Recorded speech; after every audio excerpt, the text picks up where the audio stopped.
Hi, I'm Dorothy Featherling. I'm the owner of Stage and Sell, which is a home staging and design business located in Central Texas. I do staging for people throughout the Central Texas area, including the Austin metro area. And I'd like to talk to you a little bit today about home staging, what it is and what it can do for you and your property when you get ready to sell. You know, I think home staging is probably one of the most underutilized available resources that people have these days that they're not really taking advantage of. I know that right now the market is extremely hot and people are thinking, well, I don't need home staging because they'll buy anything. That's not quite true. People may be buying things, but you're going to get more money, you're going to get multiple offers, the house is going to sell quicker if you are ready to stage it and invest a little bit, or have your realtor invest a little bit. There's a lot of ways to do that, and have your home staged. But you know, there's an area that's even more important than the house in a way, because it's the buyer's first impression. You know, you never get a second chance to make a first impression.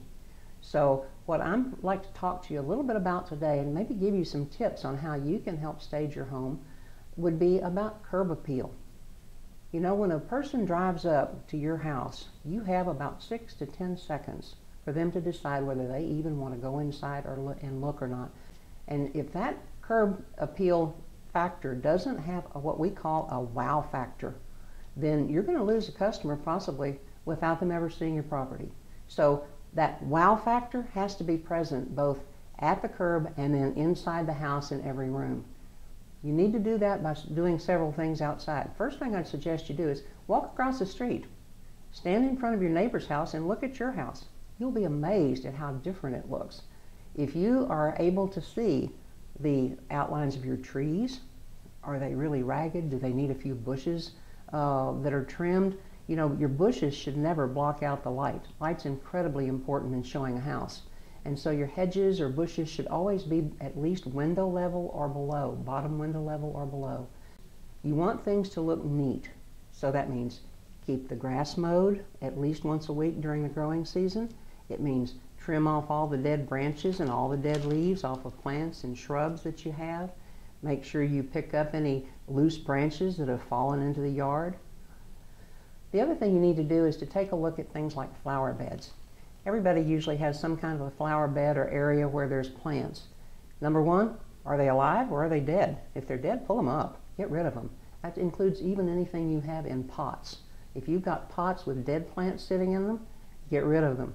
And you want people to be seeing your house as taken care of and well cared for, and you do that by making sure it looks neat and attractive. Same thing on the flower beds is make sure that you spread a thin layer of mulch. You don't have to put mulch on it 3 or 4 inches deep, just a thin layer on top to give it that fresh look. Mulch comes in several colors today. You can get red, you can get black, you can get brown. Make sure whatever color you decide on harmonizes with your house color. So make sure you use a little color harmony. If you're not sure, let your stager help you with that if you're going to use a stager, which we hope you will.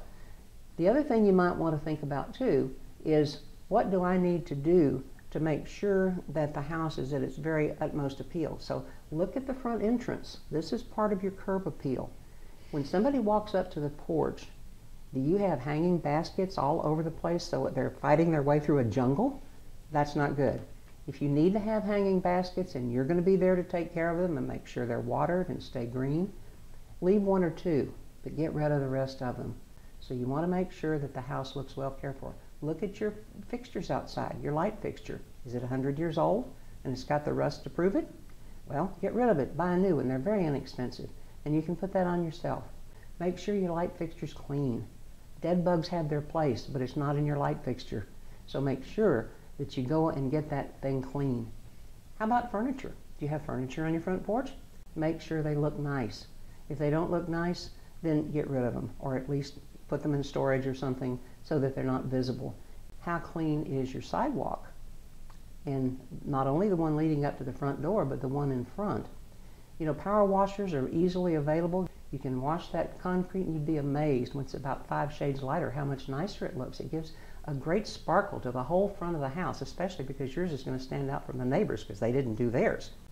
You also want to not forget your side yards. You probably have some degree of side yard, whether it's a few feet or a huge side yard.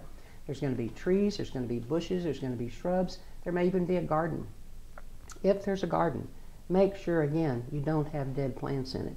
Any of these things you can do beforehand are simply going to add to not only the value of your house, but how fast it's going to sell and the price you can get for it. So you need to take a look at all of those things. Side yards, you've gone through there. Go into your backyard. Is your gate easy to open, or do you have to struggle with it? There's a lot of things that people do outside, a lot of things they want to do, barbecues, inviting friends and family over, those kinds of things. So take a really critical look at whatever you have in the backyard. If it's a deck or a patio, again, take a look at that furniture just like you looked at that furniture on the front porch. Don't crowd your patio or your deck with plants. Keep a few, one or two in the corners, but the rest of them have somebody plant sit for you, you give them to a friend, or if maybe it's time to do a little weeding out and you might want to give some of those away and bless somebody else with them. Just remember, you're not trying to sell your stuff, you're trying to sell your house. So you want to take anything that's going to detract from that and get it out of sight and out of people's visual range so that they don't start making assumptions about your house that are not necessarily true. You also want to look at some things in the backyard like lawn ornaments. That's one of the things we see both in the front and the backyard is people have everything from giant snails to frogs to trolls to statues to fountains. It's just amazing all of the stuff that people collect. Again, those are a matter of personal taste, and that is a big item when you're staging a house, is the stuff that's personal taste kinds of things needs to go, because you are trying to appeal to the broadest audience possible, and so you don't want to personalize things with your taste because that may not be everybody's taste. Another big problem though, and I mentioned this a little bit in conjunction with the front yard, but the backyard particularly, if you've got big trees and they are, particularly our live oaks, where they tend to start getting burdened with leaves and hanging down, you want to trim the trees. You can do it yourself. You never trim a tree from the top down. You trim trees from the bottom up. You trim bushes from the top down. Home staging, has been around for quite a while. In fact, the concept was created back in the 1970s by a lady named Barb Schwartz, who was a realtor, and she thought, when you sell a house, it's kind of like being on a stage, and so you want it to look like the buyer is the audience, and they want to come in and look at the house and look at it as a stage, so maybe we need to start staging it. Barb has gone on to become the owner, CEO of a company called StagedHomes.com, which is the largest home staging company in the country. And it has trains people on how to become a home stager. They actually can go through that and become accredited. I've actually done that and become an ASP, accredited staging professional, and I'm also a member of the International Association of Home Staging Professionals. So it's important when you're choosing a home stager to look at things like, what are their credentials? There are a lot of talented people in the field, but make sure you know what you're getting.